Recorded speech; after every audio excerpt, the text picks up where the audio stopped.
O Santa Cruz, no momento, é o 7º colocado. O que isso significa?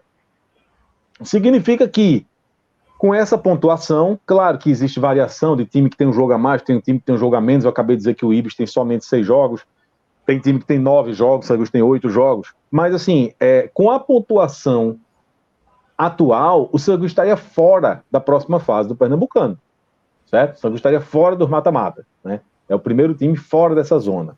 E aí, Felipe, só para pontuar, e consequentemente da Copa do Brasil e da Série D, né? É um pacote completo. Então, eu vou chegar lá. O problema é o seguinte, a gente já falou isso algumas vezes e a gente pode parecer repetitivo, mas enfim, são alertas que a gente tem que fazer. Porque esta é a segunda vez que o Santa Cruz bate na Série D, né? E na primeira vez que o Santa Cruz bateu na Série D, o Santa Cruz não subiu no primeiro ano.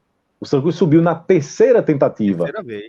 Né? O Santa Cruz disputou um ano, não subiu. Nas 2 primeiras vezes, ele não passou da primeira fase, né? Foram campanhas muito... Acho que passou em 2010, né? 2010, mas foi eliminado no primeiro mata-mata. Mas, enfim, foram campanhas muito ruins. O fato é o seguinte, o Santa Cruz disputou a Série D, na primeira vez que bateu na Série D, só conseguiu sair no terceiro ano de Série D, certo?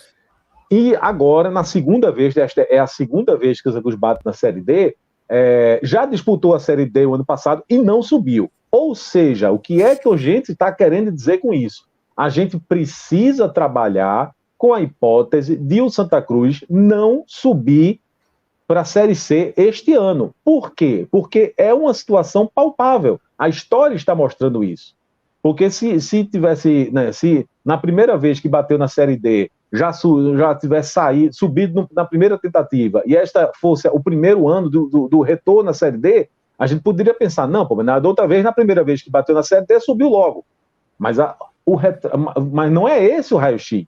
Né? Se na primeira vez demorou 3 anos e agora a gente está indo para o segundo ano do Santa Cruz de Série D, a gente tem que imaginar que pode ser, eu espero que não, eu vou torcer que não, eu vou torcer muito que o Santa Cruz suba este ano, que se livre da Série D este ano, mas a gente tem que trabalhar com a hipótese de o Santa Cruz não subir. E se o Santa Cruz subir, acabou a discussão, acabou o problema, está tudo certo, festa, alegria, calendário garantido, está tudo certo. Certo? Agora, se o Santa Cruz não subir para a Série C este ano, significa que para o Santa Cruz ter calendário garantido no próximo ano, para ter a presença garantida na Série D, o Santa Cruz precisa buscar a classificação no Pernambucano. E isso a gente já cansou de dizer aqui. E para buscar a classificação no Pernambucano, significa que o Santa Cruz teria que ser um dos 2 melhores times, tirando Sport e Náutico. Então, você tira Sport, tira o Náutico, que não concorre com o Santa Cruz, tirando Sport e Náutico, você teria que ser... Já estão com sua divisão garantida. Já tem divisões, né? Estão nas suas divisões garantidas. Exatamente, cada um com a sua. Então, o Santa Cruz teria que, tirando Sport e Náutico, ser um dos 2 melhores na primeira fase. Veja que Cássio mesmo já cansou de fazer essa... Não é nem no final do Pernambucano, não. É na primeira fase.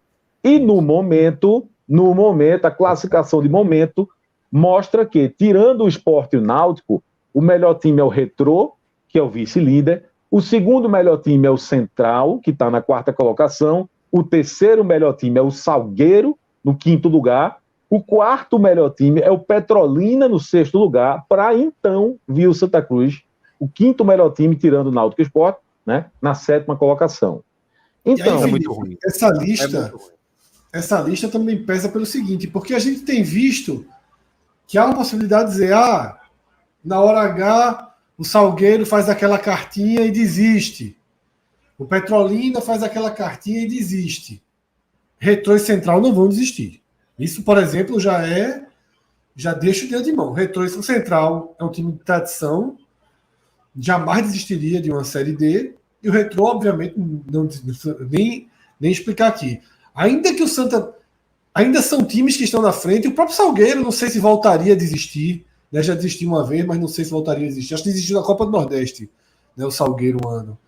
Mas até contar com essas desistências também não é tão factível assim, né? Porque se ficasse só atrás do Petrolina, dá um exemplo, ia ficar até o último dia de inscrição, ia ficar no ar aquela possibilidade de o Petrolina desistiu, não tem condição financeira, mas até isso está sob risco, né? Veja, desses times todos, claro que o Central tem muita tradição, a gente torce, inclusive, que não desista. A gente né, o Central é um time que todos nós que acompanhamos futebol aqui em Pernambuco, a gente é acostumado desde criança a ter o Central como um time muito grande do interior, então a gente, de certo modo, tem uma simpatia, a gente espera que o Central vá longe, coisa e tal. Eu nem digo que eu não acho que seria impossível do Central desistir. Eu acho que de todos esses times, o Retrô, sim, é um time que, por hipótese alguma, ia desistir. Porém, eu acho que o Central não desistiria, tá? Mas assim, eu estou dizendo que eu digo com certeza que o Retrô, por hipótese alguma, ia desistir. Mas veja, você não pode contar com isso. Você não pode contar que, rapaz, se a merda cobrir aqui, o Maguari ficar na frente do Santa Cruz, eu acho que o Maguari desiste porque não vale a pena financeiramente, vai ter mais prejuízo que qualquer outra coisa. Você não pode contar com isso. E a partir do momento que você cogita isso, já está mostrando, você está dando, né? Você está assinando um recibo, que a sua situação é muito difícil. Então, a situação do Santa Cruz hoje, ela já é difícil, assim, já é uma situação delicada, pensando em calendário no próximo ano. A situação do Santa Cruz é difícil, pensando já, difícil, veja, não é que a gente analisando a pontuação não está longe, certo? A pontuação não está longe de nada, né? O Santa Cruz, com seus 12 pontos, ele tem 1 ponto a menos do que o Náutico, tá? Que é o terceiro colocado. Então, assim, não há um alarde, não é uma questão de desespero, não é nada disso. Porém, analisando tabela, analisando números e analisando desempenho, tudo isso faz acender o sinal no Santa Cruz já há muito tempo. Pensando em tabela no próximo ano, pensando em classificação no Pernambucano, que nesse momento é o que menos importa, viu? Infelizmente, a verdade é essa. Certo? A partir do momento, eu sempre defendi isso, a partir do momento que o Santa Cruz assegurar, sabe, assim, eu acho que a primeira coisa é assegurar o calendário. Assegurou o calendário, vai ser um dos melhores times, faltando aqui a última rodada, vai disputar o último jogo aqui, já certo, que é um dos dois melhores, tirando Náutico e Sport, pronto. Agora a gente pensa em classificação, sabe, comemora a classificação à próxima fase, tudo mais. Mas a primeira coisa, a primeira tarefa do Santa Cruz é garantir calendário, certo? É garantir uma colocação melhor do que ele está agora, porque a colocação de agora, o sétimo lugar, ele é muito ruim.